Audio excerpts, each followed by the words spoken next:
నమస్కారం ETV news కి స్వాగతం ముందుగా ముఖ్యాంశాలు ఉగ్రవాద నిర్మూలన జాతీయ సంకల్పమన్న ప్రధాని దేశ సాయుధ దళాలపై సంపూర్ణ విశ్వాసం సైన్యానికి పూర్తి స్వేచ్ఛ ఇస్తున్నట్లు వెల్లడి జమ్మూ కాశ్మీర్లో మరోసారి ఉగ్రదాడులు జరగొచ్చని నిఘా వర్గాల హెచ్చరిక 48 పర్యాటక కేంద్రాలు మూసివేసిన ప్రభుత్వం సెక్యులరిజం పేరుతో పాకిస్తాన్కు మద్దతిస్తే సహించబోమన్న పవన్ అంత ప్రేమ ఉంటే పొరుగు దేశానికే వెళ్లిపోవాలని హెచ్చరిక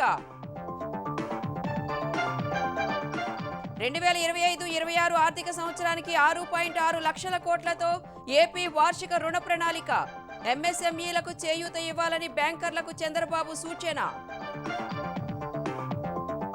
ప్రధాని మోదీ పర్యటనకు అమరావతిలో శరవేగంగా ఏర్పాట్లు రాజధాని రైతుల ఇళ్లకు వెళ్లి ఆహ్వాన పత్రికలు అందిస్తున్న అధికారులు దేశ చరిత్రలో కాళేశ్వరం ఘోర వైఫల్యమన్న ఉత్తమ్ డిపిఆర్కు విరుద్ధంగా పనులు చేశారని ఆక్షేపణ ఎన్డీఎస్ఏ సూచనలపై ముందుకు వెళతామని వెల్లడి ఉత్తమ్ ఆరోపణలను తోసిపుచ్చిన హరీష్ ఎన్డీఎస్ఏ నివేదికపై అబద్ధాలు చెబుతున్నారని విమర్శ ఎస్ఎల్బీసీ సంగతేంటని ప్రభుత్వానికి ప్రశ్న తెలంగాణలో రేపు 10వ తరగతి పరీక్షల ఫలితాలు వెల్లడి మధ్యాహ్నం 1 గంటకు విడుదల చేయనున్న ముఖ్యమంత్రి రేవంత్ రెడ్డి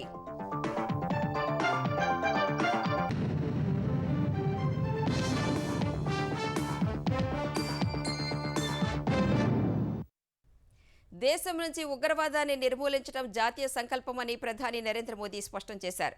ఈ విషయంలో దేశ సాయుధ బలగాలకు పూర్తి స్వేచ్ఛ ఇస్తున్నట్లు స్పష్టం చేశారు.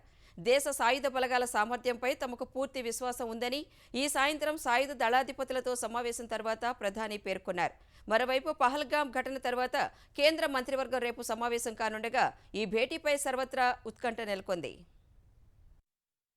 పహల్గాం ఉగ్రదాడి తర్వాత ప్రధాని నరేంద్ర మోదీ మరోసారి ఉన్నత స్థాయి సమావేశం నిర్వహించారు. రక్షణ మంత్రి రాజ్నాథ్ సింగ్, త్రిదళాధిపతి సిడిఎస్ జనరల్ అనిల్ చౌహాన్, జాతీయ భద్రతా సలహాదారు అజిత్ డోభాల్, త్రివిధ భద్రతా దళాల అధిపతులు పాల్గొన్న ఈ భేటీలో పహల్గాం దాడి తర్వాత దేశ భద్రత, సరిహద్దుల్లో నెలకొన్న పరిస్థితులపై విస్తృతంగా చర్చించారు. ప్రధాని నివాసంలో దాదాపు గంటన్నర పాటు జరిగిన భేటీలో ఉగ్రవాదాన్ని అణిచివేయడం జాతీయ సంకల్పమని భేటీలో ప్రధాని ఉద్ఘాటించినట్లు ప్రధాని కార్యాలయ వర్గాలు తెలిపాయి. దేశ సాయుధ దళాల సామర్థ్యంపై పూర్తి విశ్వాసముందని ప్రధాని అన్నట్టు వెల్లడించాయి. ఉగ్రవాదాన్ని తుదముట్టించడంపై దృఢచిత్తంతో ఉన్నట్లు చెప్పిన మోదీ కార్యాచరణ రూపొందించుకోవడంలో సైన్యానికి పూర్తి స్వేచ్ఛ ఇస్తున్నట్టు వెల్లడించారు. ఏ లక్ష్యాలపై ఏ సమయంలో ఎలా దాడి చేయాలో నిర్ణయించే స్వేచ్ఛ సైన్యానికుందని ప్రధాని స్పష్టం చేశారు. పహల్గాం దాడికి దీటైన బదులిస్తామని తెలిపిన ప్రధాని రేపు మంత్రివర్గ భేటీని కూడా ఏర్పాటు చేశారు. పహల్గాం ఉగ్రదాడి ఘటన తర్వాత తొలిసారి సమావేశం కానున్న కేబినెట్ పహల్గాంలో పరిస్థితులు, తక్షణం చేయాల్సిన పనులపై చర్చించి కీలక నిర్ణయాలు తీసుకున్నట్టు తెలుస్తోంది. బైసరన్ లోయలో నరమేధానికి పాల్పడ్డ ముష్కరులను శిక్షించడంతో పాటు వారిని జగదోస్తోన్న శక్తులను బాధ్యులుగా నిలబెడతామంటూ దాయాది దేశానికి ఇప్పటికే హెచ్చరికలు పంపినందున ఆ దిశలోనే కేబినెట్ నిర్ణయాలు ఉండొచ్చని తెలుస్తోంది. ఇదే సమయంలో అంతర్గత భద్రతపై దృష్టి పెట్టిన కేంద్ర హోంశాఖ పారామిలిటరీ బలగాలతో కీలక భేటీ ఏర్పాటు చేసింది. కేంద్ర హోంశాఖ కార్యదర్శి నేతృత్వంలో జరిగిన ఈ భేటీకి Sashastra Seema Bal SSB, central industrial security force CISF, border security force BSF, central reserve police force CRPF, Assam rifles, national security guard NSG విభాగాధిపతులు హాజరయ్యారు. హోంశాఖ కార్యాలయంలో జరిగిన ఈ భేటీలో పహల్గాం ఉగ్రదాడి ఘటన, అక్కడి భద్రతా పరిస్థితులు, తీసుకోవాల్సిన తదుపరి చర్యలపై చర్చించినట్లు తెలుస్తోంది. జమ్మూ కాశ్మీర్లో ఉగ్రవాదులు మరిన్ని దాడులకు పాల్పడే అవకాశం ఉందని నిఘా వర్గాలు హెచ్చరికలతో అక్కడి ప్రభుత్వం అప్రమత్తమైంది. ముందస్తు చర్యల్లో భాగంగా కాశ్మీర్లోని 87 పర్యాటక కేంద్రాలకు దాదాపు 50 పర్యాటక కేంద్రాలను మూసివేస్తున్నట్లు ప్రకటించింది. దూద్పత్రి, కోకెర్నాగ్, దక్సం, సింథాన్ టాప్, బంగస్ వ్యాలీ సహా వేర్వేరు పర్యాటక ప్రదేశాలను మూసివేసింది. ఈ ప్రదేశాల్లో భద్రతా దళాలు, స్థానిక పోలీసులు ప్రత్యేక బృందాలను మోహరించాయి. స్థానిక ప్రజలు, పర్యాటకులు అప్రమత్తంగా ఉండాలని, ఎవరైనా అనుమానాస్పదంగా కనిపిస్తే భద్రతా బలగాలకు సమాచారం ఇవ్వాలని అధికారులు విజ్ఞప్తి చేశారు. మరోవైపు పహల్గాంలో ఉగ్రదాడి ముష్కర్లను పట్టుకునేందుకు గాలింపు చేపట్టిన ప్రత్యేక బృందాలు కశ్మీరీ లోయలో స్లీపర్ సెల్స్ యాక్టివేట్ అయినట్లు తెలిపాయి. జమ్మూ కాశ్మీర్లో ఉన్న ఉగ్రవాదుల ఇళ్లను సైన్యం పేల్చేస్తుండగా ప్రతీకారంగా వారు పెద్ద ఎత్తున దాడులకు ప్రణాళికలు రచిస్తున్నట్లు తమకు సమాచారం ఉందని నిఘా వర్గాలు పేర్కొన్నాయి.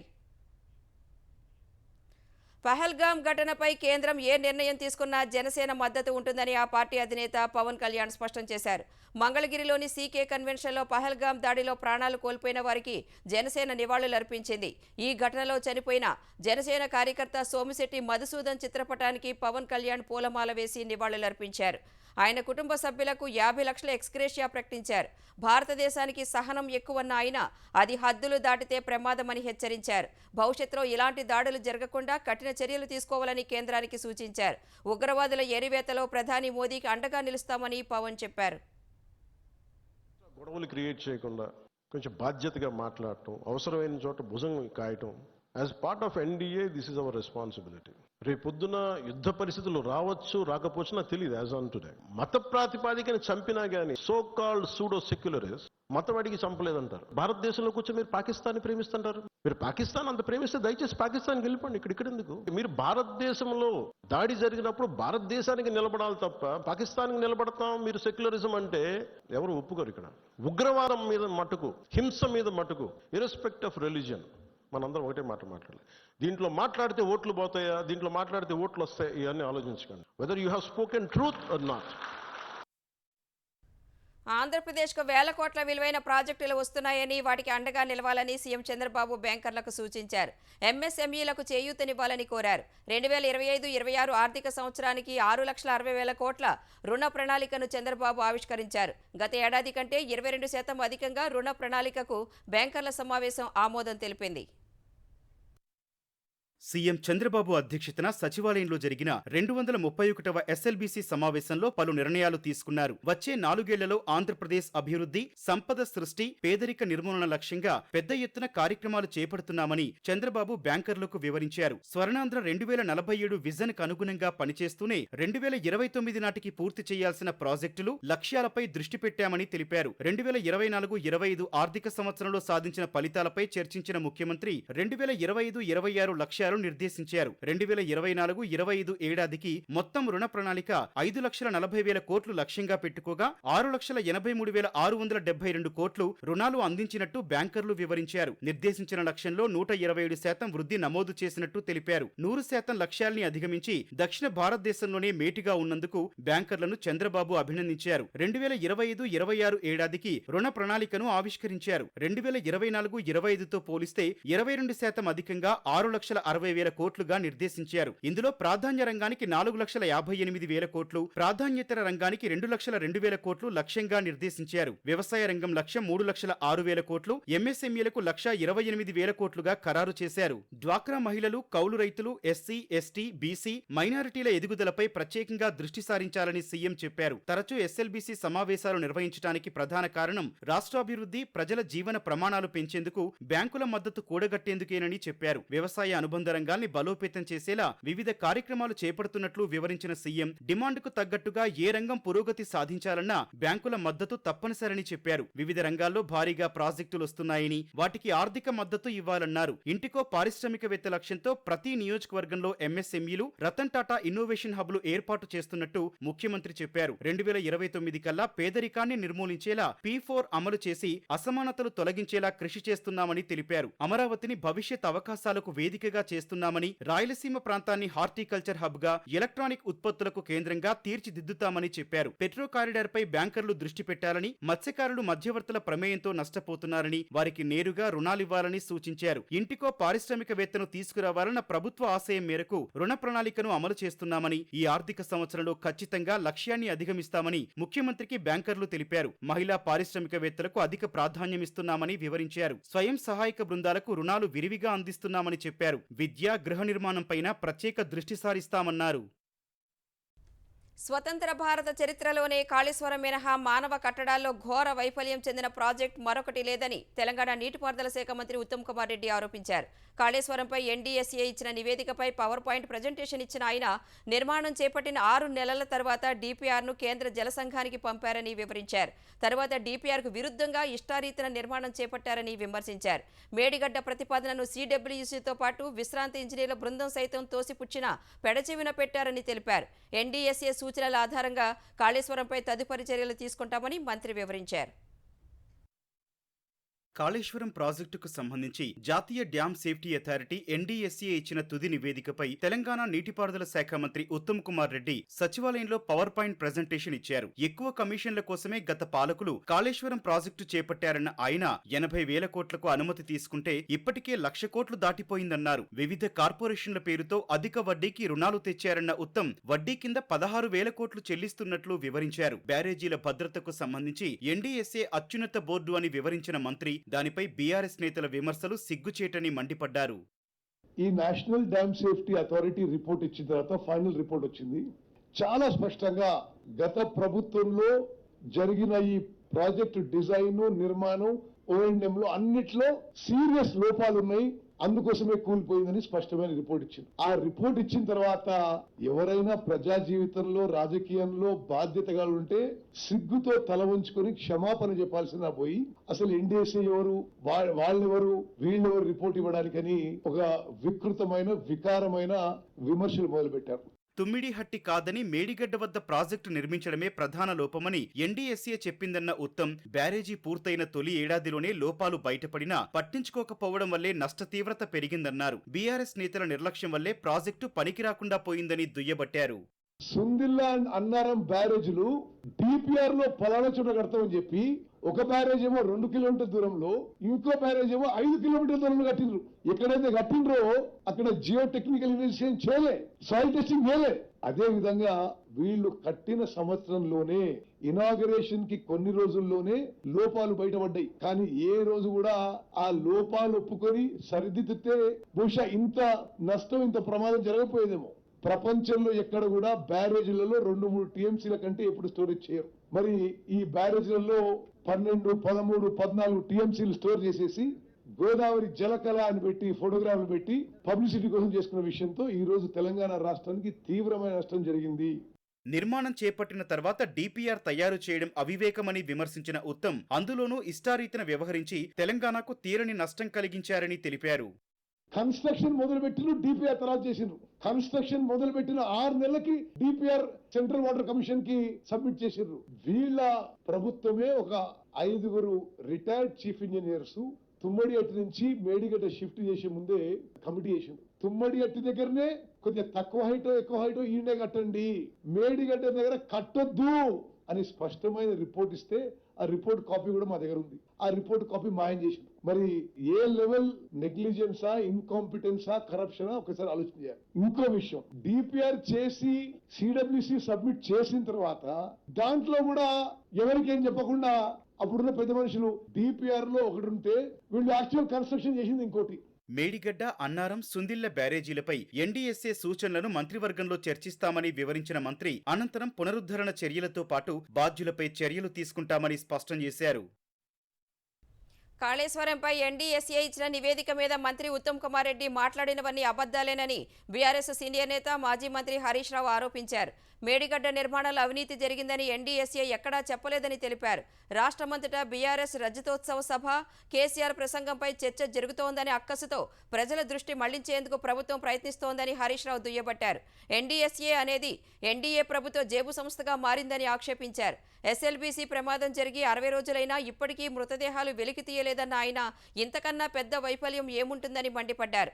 ఉమ్మడి రాష్ట్రంలో అప్పటి కాంగ్రెస్ ప్రభుత్వం తమ్మిడిహట్టి వద్ద ప్రాజెక్టు నిర్మాణం చేపట్టి ఉంటే ఈ పరిస్థితి వచ్చేది కాదన్నారు. తెలంగాణ వచ్చిన తర్వాత తమ్మిడిహట్టి వద్ద అనుమతి కోసం ఎన్ని ప్రయత్నాలు చేసినా మహారాష్ట్ర ఒప్పుకోలేదని తెలిపారు. అన్నారం, సుందిళ్ల నిర్మాణ ప్రాంతాన్ని ఉన్నత స్థాయి కమిటీ సిఫార్సుల మేరకే మార్చినట్లు తెలిపారు. మేడిగడ్డకు రక్షణ చర్యలు చేపట్టాలని ఎన్డీఎస్ఏ సూచించినా ప్రభుత్వం పట్టించుకోలేదన్న హరీష్ బ్యారేజీని పునరుద్ధరించుకుంటే కరువు కాలంలో కూడా నీరు తెచ్చుకోవచ్చని తెలిపారు. మీరు వచ్చినాక ఖమ్మం జిల్లాలో పెదవాగ్ కొట్టుకుపోయింది, సుంకిశాల కుప్పగూలింది, పాలమూరు ఎత్తిపోతల పథకంలో వట్టెం పంప్ హౌస్ నిండా మునిగిపోయింది, ఎస్ఎల్బీసీ టనల్ కూలిపోయి 8 మంది ప్రాణాలు బలిగొన్నావు. నువ్వు 8 ఏళ్ళు మీరే అధికారంలో ఉన్నారు. రాష్ట్రంలో, మహారాష్ట్రలో, కేంద్రంలో 3 చోట్ల అధికారం ఉండి తమ్మిడిహట్టికి అనుమతి మీరు తెచ్చుంటే, కట్టి ఉంటే ఇవాళ ఈ పరిస్థితి ఎందుకు వస్తుండే? 4 ఏళ్లలో పూర్తి చేస్తామన్నారు. 7 ఏళ్ళు అధికారంలో ఉంటే కనీసం తమ్మిడిహట్టి దగ్గర అంతర్రాష్ట్ర ఒప్పందం చేయలే. తప్పు చేసింది మీరు. మీరు చేసిన తప్పును సవరించడానికి మేము ప్రయత్నం చేశాం. నీళ్లు లేని చోట కాంగ్రెస్ ప్రతిపాదిస్తే నీళ్లు ఉన్న చోటకు ప్రాజెక్టును మార్చి 160 కాదు 280 టీఎంసీలు ఉన్న మేడిగడ్డకు మనం మార్చాం. జస్టిస్ పిసి ఘోష్ నేతృత్వంలోని కాళేశ్వరం కమిషన్ గడువును తెలంగాణ ప్రభుత్వం మరో నెల రోజులు పొడిగించింది. మేడిగడ్డ, అన్నారం, సుందిళ్ల ఆనకట్టలకు సంబంధించిన అంశాలపై విచారణకు 2024 మార్చి 14న ప్రభుత్వం ఈ కమిషన్ ఏర్పాటు చేసింది. మొదట 100 రోజులు గడువు ఇచ్చిన ప్రభుత్వం తరువాత పొడిగిస్తూ వచ్చింది. మే నెల 2వ వారంలో కమిషన్ తన నివేదికను ప్రభుత్వానికి సమర్పించే అవకాశం కనిపిస్తోంది. అటు జస్టిస్ పిసి ఘోష్ కమిషన్ ముందు నీటిపారుదల శాఖ ఇంజనీరింగ్ చీఫ్ అనిల్ కుమార్ హాజరయ్యారు. ఎన్డీఎస్ఏ నివేదిక వచ్చినందున కమిషన్ ఆయనను పిలిచినట్లు తెలిసింది. నిర్దేశిత పరీక్షలు పూర్తి కాకముందే గ్రౌండింగ్ చేయడం వల్లే అధ్యయనానికి ఆటంకాలు ఏర్పడ్డాయని ఎన్డీఎస్ఏ చెప్పడంపై కమిషన్ అనిల్ కుమార్ నుంచి వివరాలు తీసుకున్నట్లు తెలిసింది. ప్రధాని మోదీ అమరావతి పర్యటన కోసం ఏర్పాట్లు శరవేగంగా సాగుతున్నాయి. మంత్రులు, అధికారులు వరుసగా సమీక్ష సమావేశాలు నిర్వహిస్తూ ఏర్పాట్లను పరిశీలిస్తున్నారు. రైతు సంఘాల నాయకులు రాజధాని రైతుల ఇళ్లకు వెళ్లి ఆహ్వాన పత్రికలు అందిస్తున్నారు. ప్రధాని మోదీతో పాటు మిగిలిన అతిథులను ఆకర్షించేందుకు అమరావతి అభివృద్ధి సంస్థ ప్రత్యేక ఏర్పాట్లు చేస్తోంది.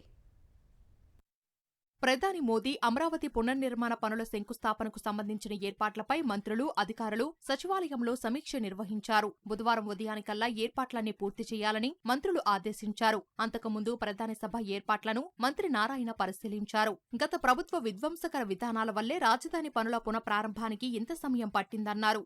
ఒక సిటీ నిర్మించేటప్పుడు అక్కడ జనాభా ఉండాలి. అంటే రైతులకు ఏదైతే ప్లాట్లు ఇచ్చి వాళ్ళ ప్లాట్ల విలువ పెరిగినాయో ప్లాట్ల విలువ నిలవాలి, ఇంకా పెరగాలంటే జనాభా రావాలి. జనాభా ఎప్పుడు వస్తాయి? ఇండస్ట్రీస్ వస్తేనే అనేక యాక్టివిటీస్ రావాలి. అందుకని అనేక యూనివర్సిటీని యాక్చువల్గా నెలకొల్పడానికి ల్యాండ్స్ కూడా ఇవ్వడం జరిగింది. అసెంబ్లీ 250 మీటర్ల హైట్ ఉండే అసెంబ్లీ కడుతున్నాం. అదేవిధంగా హైకోర్టు కూడా 7 అంతస్తులు ఉంటుంది యాక్చువల్గా. అవి 2 ఐకానిక్ బిల్డింగ్స్. అడ్మినిస్ట్రేటివ్ లో 5 టవర్లు నిర్మిస్తున్నాం. ఇవన్నీ కూడా 3 years లో కంప్లీట్ చేసి రాష్ట్ర ప్రజలకి అంకితం. గుంటూరు జిల్లా ఎమ్మెల్యేలు, అధికారులతో సమావేశమైన మంత్రి బీసీ జనార్దన్ రెడ్డి ప్రజాప్రతినిధులు అధికారుల పని విభజనపై చర్చించారు. జిల్లా నుంచే ఎక్కువ జన సమీకరణ చేయనున్నట్లు తెలిపారు. సభకొచ్చే వారికి ఎలాంటి ఇబ్బందులు లేకుండా ఏర్పాట్లు చేస్తున్నట్లు వివరించారు. ప్రధాని పర్యటన ఏర్పాట్లను పరిశీలించిన హోంమంత్రి అనిత కట్టుదిట్టమైన ఏర్పాట్లు చేస్తున్నట్లు వివరించారు. ఇంచుమించు 6,000 మంది పోలీసులు డిప్లాయ్ చేసుకున్నామండి. ఎవ్రీవేర్ CCTV కెమెరాస్ పెట్టుకున్నాం.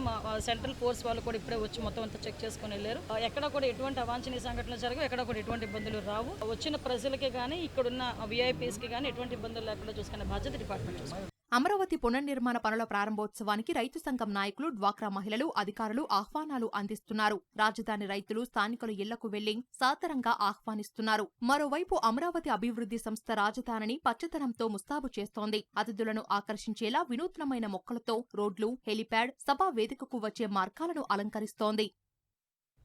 విజయసాయిరెడ్డి రాజీనామాతో ఖాళీ అయిన రాజ్యసభ స్థానానికి కూటమి ప్రభుత్వం తరపున బీజేపీ అభ్యర్థిగా పాకా వెంకట సత్యనారాయణ నామినేషన్ దాఖలు చేశారు. శాసనసభ ప్రాంగణంలో రిటర్నింగ్ అధికారి వనితారాణికి నామినేషన్ పత్రాన్ని ఆయన అందజేశారు. ఇచ్చిన అవకాశాన్ని సద్వినియోగం చేసుకుంటూ ఏపీ కోసం కృషి చేస్తారని సత్యనారాయణ తెలిపారు. హైదరాబాద్లో మే 10 నుంచి జరగనున్న ప్రపంచ సుందరి పోటీలకు పకడ్బందీ ఏర్పాట్లు చేయాలని అధికారులను ముఖ్యమంత్రి రేవంత్ రెడ్డి ఆదేశించారు. వివిధ శాఖల ఉన్నతాధికారులతో కమాండ్ కంట్రోల్ కార్యాలయంలో సమీక్ష నిర్వహించిన సీఎం ఇప్పటి వరకు జరిగిన ఏర్పాట్లను తెలుసుకున్నారు. పోటీల్లో పాల్గొనేందుకు సుమారు 140 దేశాల నుంచి ప్రతినిధులు రానుండగా వారికి ఎలాంటి అసౌకర్యం కలగకుండా చూడాలని సీఎం తెలిపారు. విమానాశ్రయం, హోటళ్లు, ఈవెంట్లు జరిగే ప్రాంతాల్లో కట్టుదిట్టమైన భద్రతా ఏర్పాట్లు చేయాలని పోలీసు ఉన్నతాధికారులకు ముఖ్యమంత్రి స్పష్టం చేశారు.